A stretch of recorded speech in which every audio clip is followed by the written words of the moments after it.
right, so this is a big moment. We are actually going to drive the Cherokee with the transmission and the clutch set up correctly.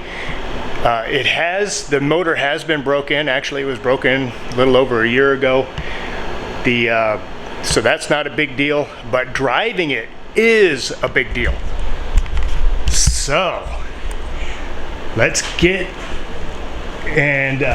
busy and take a look at this.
Awesome. That is a long time coming, so I'm happy for that.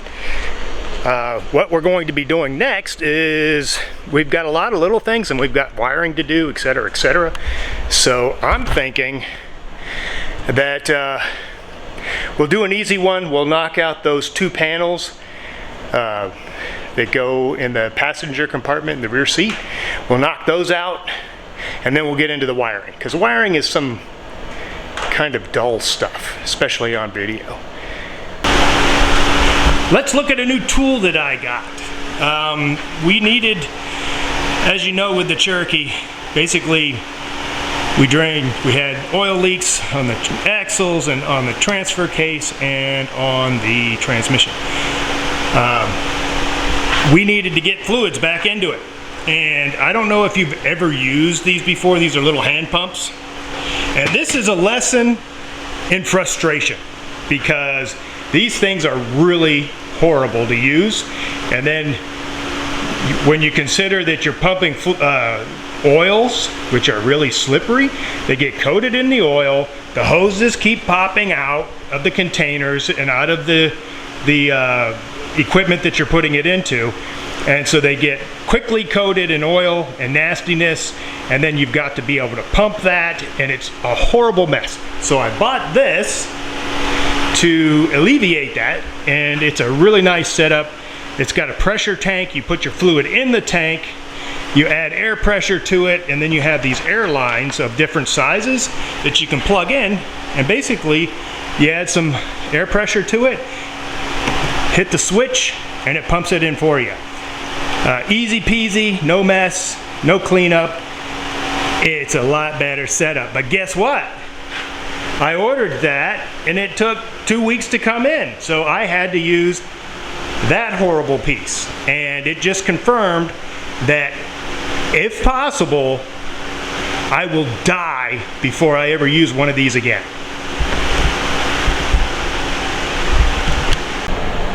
I'm really short on floor space, and one of the things that I want to do is I'm going to get these nuts and bolts and put them in this area. I'm going to put them on the wall, and that means I'm going to have to relocate this shelf up, because I need 72 inches and 36 inches in order to put those both in there.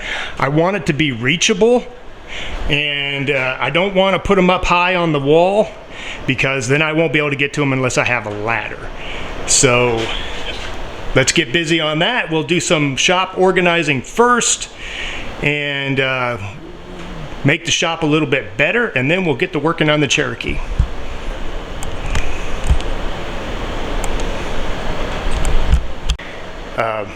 Something else that has recently happened is my wife, we had a family issue and she had to leave the country for a little while. So I'm going to be on my own. I don't know how I'm going to survive. It's going to be 2 to 3 weeks. I believe that I'm likely going to starve to death, and because I don't know how to take care of myself. My wife's got plenty of honey-do things that she wants me to do while she's gone. You know, all the things that I put off and wouldn't do while she was here, she expects me to do when she's gone.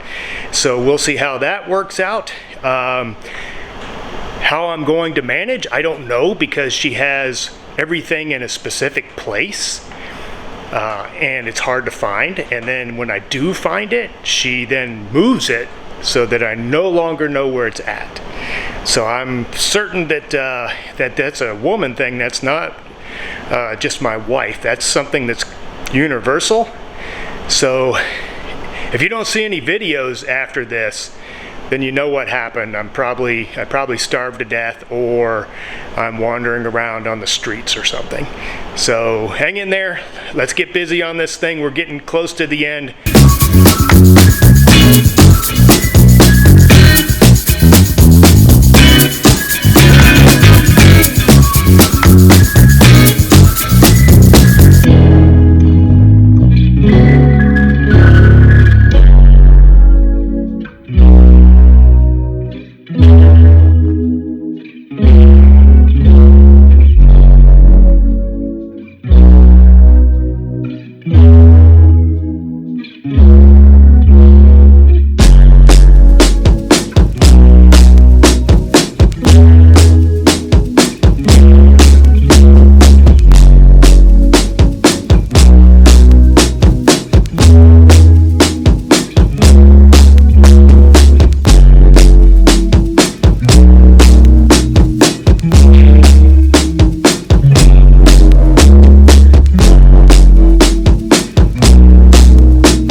Let me show you where we've gotten.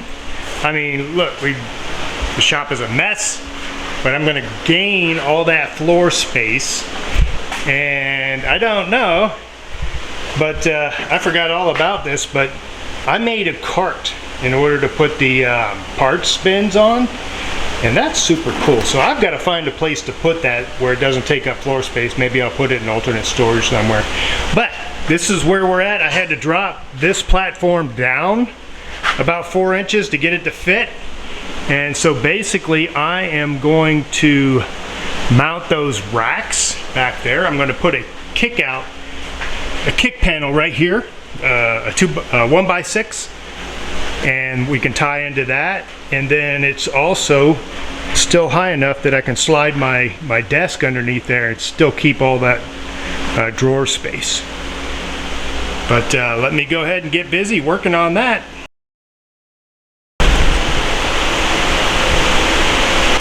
Okay, let me explain why I need the floor space and also a little bit of my background. One of the things, part of my history is that I started out in the military, and I was assigned to working on and learning the ground-based aircraft navigation systems, the ones that are at airports, ILS, DOR, TACAN, etc. And then also we got merged with airport weather systems, and that gave me a good background in electronics. Well, then after getting out of the military, I got a job with a large company, and I started an internship as an electrical controls technician.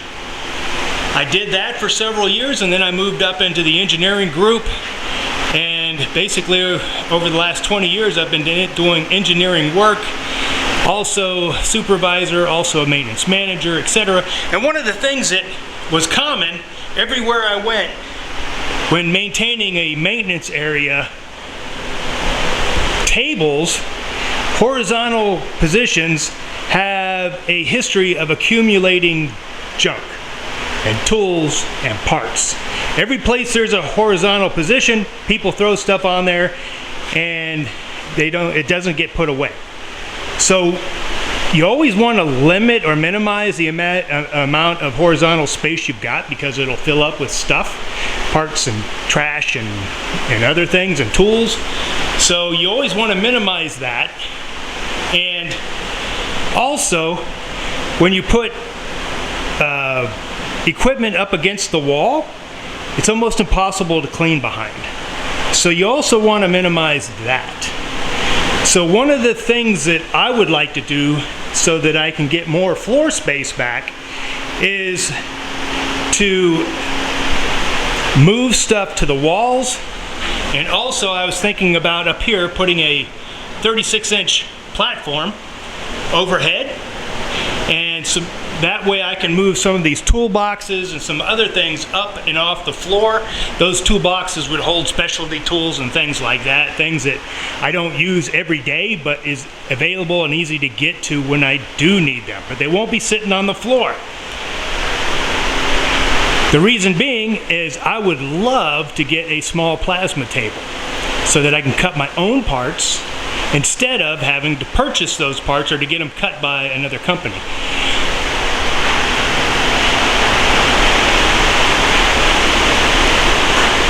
Plus, there's certain equipment like that hydraulic press, the parts cleaner and stuff like that I could put outside.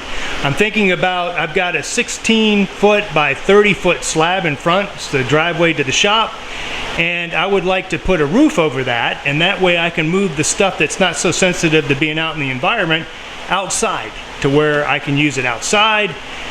Sure, it's going to be a little hotter, but it's easier to clean and keep outside than it is inside, because every time I do cutting and et cetera in here, all that debris goes all over the place, and then I've got to clean it up and it's really hard to work with. So that's why I'm trying to create floor space so that I can add tools and add equipment so that I can do the job better and more efficiently.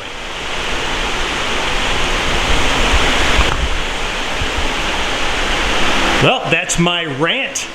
And like I said, I'm going to be getting those parts bins up and off the floor.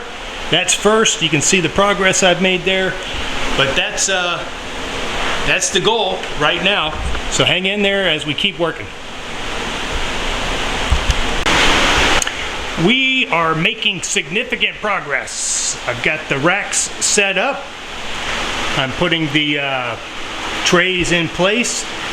The thing that's really slowing me down is, since I've had these, I've never cleaned them out. So I've basically been washing every tray before I put it back up.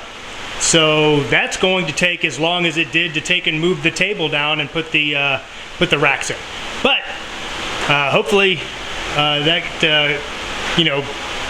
that's better than putting everything up there that's dirty and nasty and then wishing I had done it after I've already put everything up.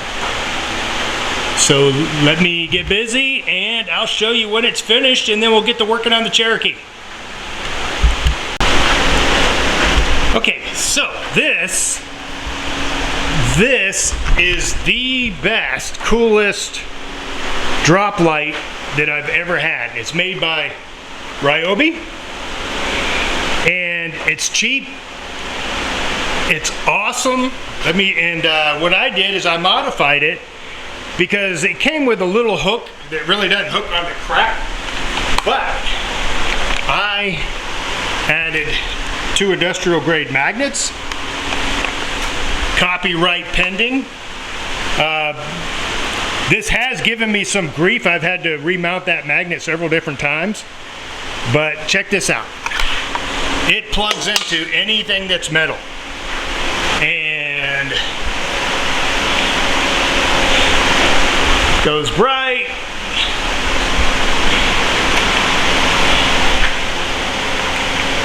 Multiple functions. But that is the bomb. I mean, when you're working on cars, it goes underneath your hood, it goes underneath the car, it goes on the frame. This thing is the best. And the only problem that I've had with these magnets is that you have to twist it to get it off. And the original mount that it had, like I said, they had hooks. So I basically epoxied the hooks and put the magnet on there, and it didn't like it. It just broke apart. So this time I actually used some fiberglass filler and some epoxy and put a plate on there to distribute the weight. And so that baby is not going to come apart anymore. But I will tell you this, it's hit the floor several times and it's got some cracks in it. This is definitely one of those things that if this one breaks, I'm going to buy two and do the same modification on it. I mean, it's that valuable. This is just a great setup. And that's Ryobi. You can get those at Home Depot. And I don't know if anybody's spoken on this before, but these battery operated tools have replaced almost all the pneumatic tools for me. You don't have to drag around the airline for pneumatic tools. You don't have to listen to the compressor run continuously, and the tools are just as powerful as the pneumatics. The thing that you want to be concerned about, though, is that, and I've got several Ryobi tools. I've got them all up there. I got them here. I also like the Earthquake, but they discontinued the Earthquake series. The key to your battery system is the batteries are the most expensive part. So find a powerful series of tools, also a wide variation in tools. Ryobi has more tools than Hercules does, and that's why I'm going to go with Ryobi, because your money is tied up in the batteries. So decide on which brand you're going to use, buy the best batteries you can get for that brand, and then focus on that. Because for example, if I was going to switch to Hercules, I would have to start purchasing replacement batteries for Hercules, and that would add up real quick. Well, I've already invested in the Ryobi batteries, and they're just as good as any other, and that's where the money's invested. So stick to one brand because of the batteries.